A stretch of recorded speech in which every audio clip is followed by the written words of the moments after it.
Please be seated. Hello, Your Honor. Hello. This is a case of Crawford versus Liggins. Thank you, Jerome. Good day, everyone. Good day. Mr. Crawford, you say as a young man, you were not ready for the responsibility of being a father and denied paternity of Patricia Liggins. After 35 years of living with denial and regrets, you are here with your sister to prove Ms. Liggins is, in fact, your biological daughter. Is that correct? Yes, Your Honor. Mr. Crawford, you say you've lived for years with regrets and unanswered questions. Tell me about that. I'm here to right my wrongs and try to prove that she's my daughter.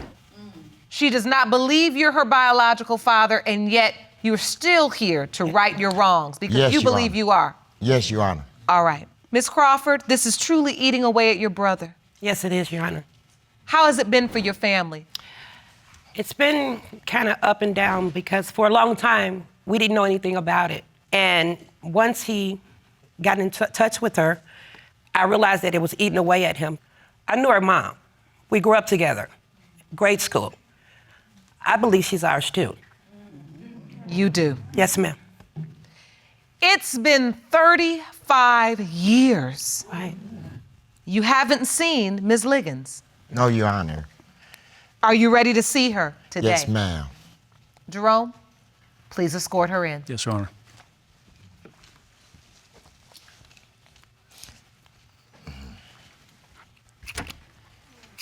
Hello. I'm gonna have you come with me. You're gonna go right up here. Left side. Ms. Liggins, thank you so much for being here. Thank you. You have doubts. Mr. Crawford is your biological father.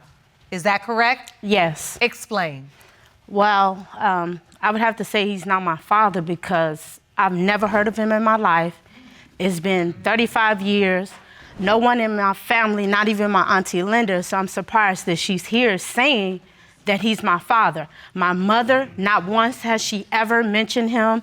I talked to my great aunt. No one close to me has ever heard of him because I grew up knowing that another man was my father. This is really eye-opening to me more than anything. It's hurtful. Too much time has gone by, in and out of foster homes, not knowing who my father is, and then now you're telling me this man is my father. It's just too much. It's really a lot that I'm feeling right now. I'm trying my best to be composed, but this is extreme. When is the first time you even heard about Mr. Crawford? Last year, my aunt and my little sister, they were at a, I guess some type of barbecue or what have you. And they called me on the phone, and I'm thinking, like, this has to be a joke. So my aunt gets on the phone, she's like, do you want to hear from your dad? I'm like, my dad? What dad? Who is that? That name, that type of terminology doesn't even exist to me. So I get on the phone, and this gentleman, he gets on the phone, and he's talking to me. More than anything, I'm thinking it's a joke, because my aunt, she's real fun-loving, she's outgoing. I'm like, okay, this has to be a joke. Stop playing with me. So I'm kind of like torn between emotions, don't know what to feel. So I'm talking to him, and then his sister gets on the phone, and I'm talking to her. She's telling me, like, you know, we're going to make this up to you. Everything is going to be fine. I'm 35 now. I've been living my whole life without a father, and I'm okay with that. But for you to come to me now? Why not years ago? Why now? I really don't understand. I'm kind of lost for words. This sounds absolutely incredible. 35 years, and you get a call out of the blue. Yes, ma'am. Ms. Shaw, as you listen to your niece, she almost can't believe that you're on this side of the aisle saying you believe Mr. Crawford is her biological father. Yes, Your Honor. And first of all, I've told China about her father. That's a lie. I've never heard of this man in my life. I'm not going to lie to you, Your Honor, because I know him in the court of law. I've told China about her father. They told her her father was dead. That's why she didn't pursue to look for him. No, I was told that another man was my father whole life. I know who her daddy is. Ms. Shaw, were you around when her mother dated Mr. Crawford? Yes, ma'am, I was. And so you remember that courtship? Yes, ma'am, I do.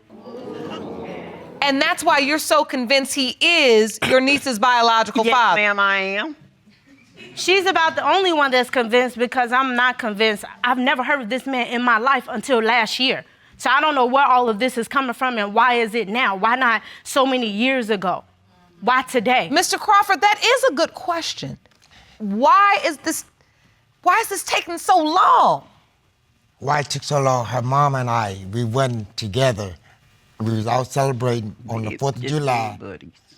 and we ended up just being together. One time, after that, I haven't seen her mother anymore until she had a baby came around, and I said, "Who baby is that?" She said, "Yours." I said, Yes, "No, I she don't think did. so." That's the doubt. Oh, so you're saying you were intimate with her mother. Right. But you all weren't in a committed relationship. No, we weren't. You weren't boyfriend and girlfriend. No, we was not. Baby. So this was just like, I get together. okay, so you had a sexual encounter. Yes. After that, I ended up going to work on a cruise boat out of town, so I didn't hear nothing else. If you want more episodes of Paternity Court, make sure to subscribe and click on the notification bell. Her mom and I, we kind of hung out in the neighborhood.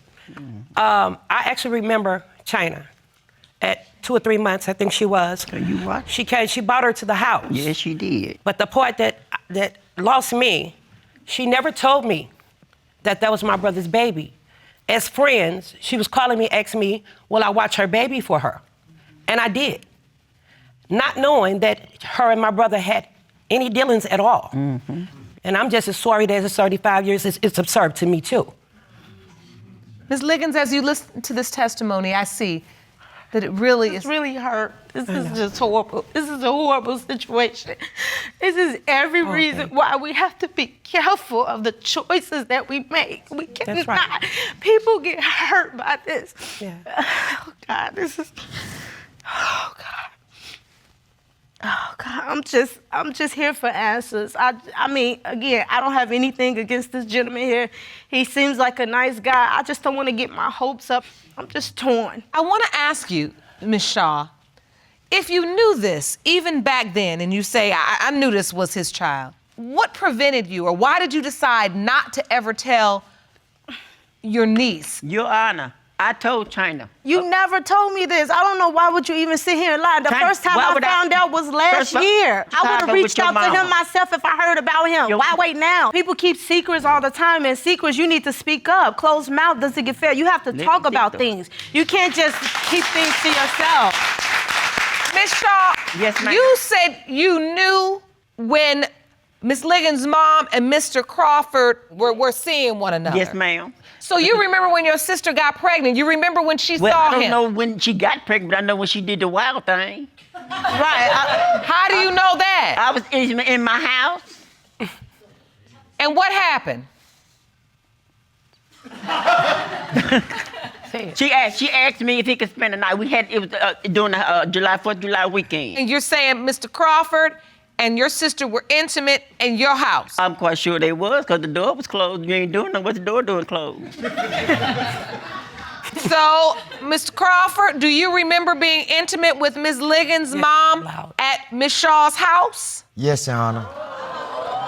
Did your sister ever say to you, I was intimate with Mr. Crawford and now I'm pregnant with his baby? Yes, I asked her, what's wrong with you? Are you pregnant? I said, you around here throwing up and doing a whole lot of sleeping. I said, what the problem is? She said, I'm gonna have a baby. I said, well, what? Who the daddy? She said, Eddie. I said, Eddie who? She said, Eddie Crawford, Jessica brother. I said, I knew it. I said, that weren't. Okay, but you guys knew it, but no one ever told me.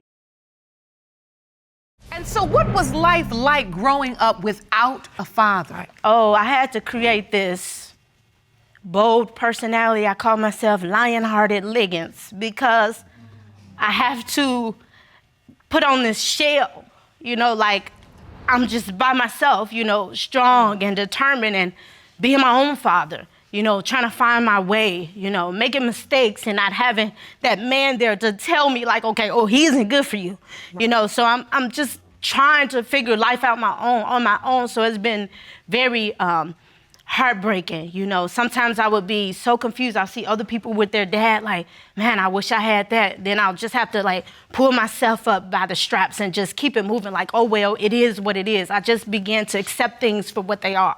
And then now last year, I'm still kind of like taken aback by this. I'm thinking this can't be real. They're just making up something. I And ain't I'm gonna like, make up why? a daddy for you, baby. But why? I'm like, I don't have any money, so I don't know why he's reaching out to me. Like, why do he want me to be his daughter? Because I don't have anything for him. I can't offer him anything.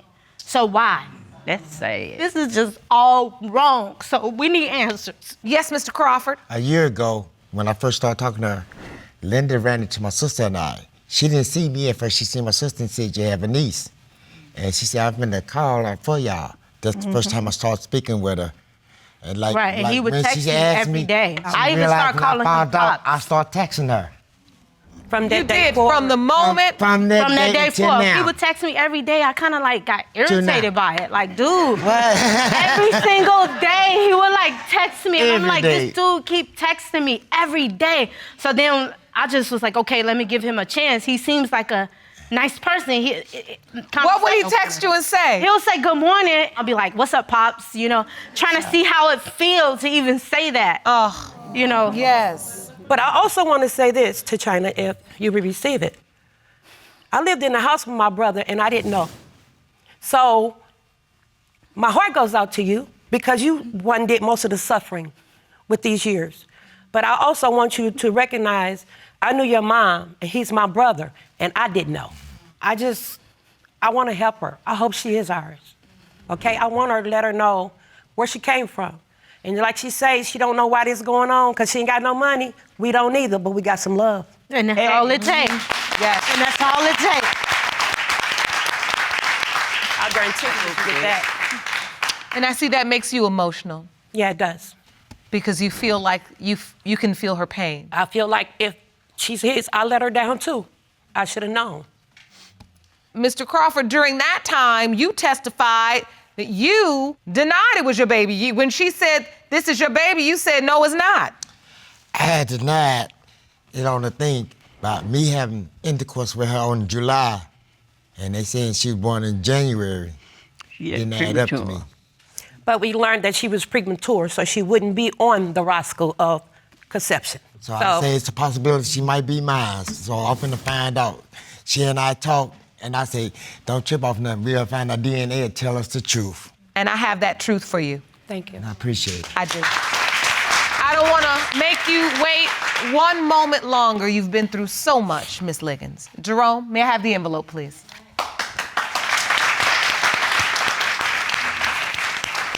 Before I read the results, Miss Liggins, your hopes. Are you hoping today that Mr. Crawford is your biological father?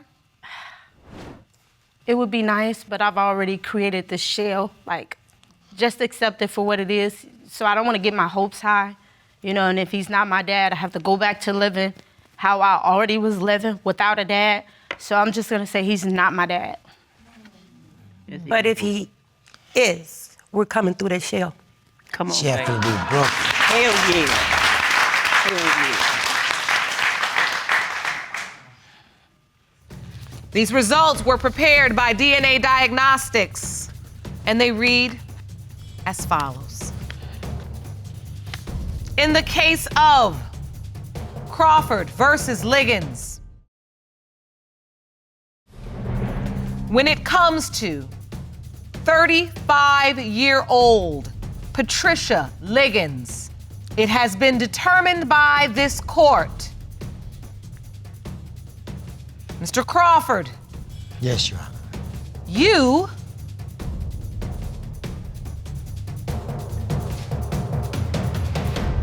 are not the father.